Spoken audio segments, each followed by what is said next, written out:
사실 지금은 같은 토지라도 산은 산림청이, 도로는 국토부가, 논밭은 농림부가 맡고 있어서 이번 폭우 같은 재해 땐 일사불란하게 움직이기가 참 어렵습니다.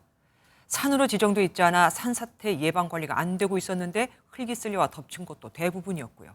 그래서 앞으로는 산사태 예방 관리 지역에 기존 산뿐 아니라 논과 밭 같은 토지도 포함시키기로 했습니다. 안병수 기자가 단독 보도합니다.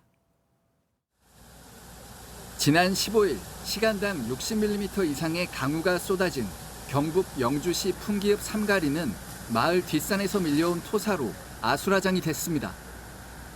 삼가리는 산림청의 산사태 예방시설 설치 대상인 산사태 취약 지역입니다. 하지만 정작 사고가 난 현장은 산간 지역이 아닌 밭이라는 이유로 예방 조치가 없었습니다. 산림청이 5년마다 산사태 우려 지역을 조사하지만 현행법상 산이 아니면 대상에서 제외됩니다. 경북 북부의 수해 피해 지역 10곳 중 9곳의 상황이 비슷한 실정입니다. 정부와 여당은 고위당정협의회에서 재난대응 시스템 전반을 개편하기로 했는데 산사태 사각지대를 메우기 위해 취약 지역을 대폭 확대하기로 한 것으로 확인됐습니다. 대표적으로 논과 밭, 과수원 등을 포함하는 방안입니다. 이를 위해 범부처 TF에서 관련 법인 산지관리법 개정에 착수한 것으로 파악됐습니다. 당정은 또 특별 재난지역 추가 선포와 재난지원금 인상도 시사했습니다. 중앙 합동조사를 마치는 대로 추가 선포를 검토할 계획입니다.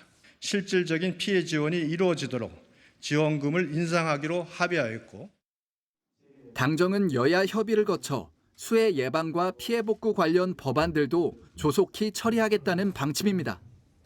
MBN 뉴스 안병수입니다. 안녕하세요. 김주하입니다. 공정하고 신속한 MBN 뉴스, 유튜브를 통해서도 만나보실 수 있습니다. 특히 더 많은 뉴스와 라이브를 보고 싶으시다면 오른쪽을 눌러서 구독하시면 됩니다. 어렵지 않죠?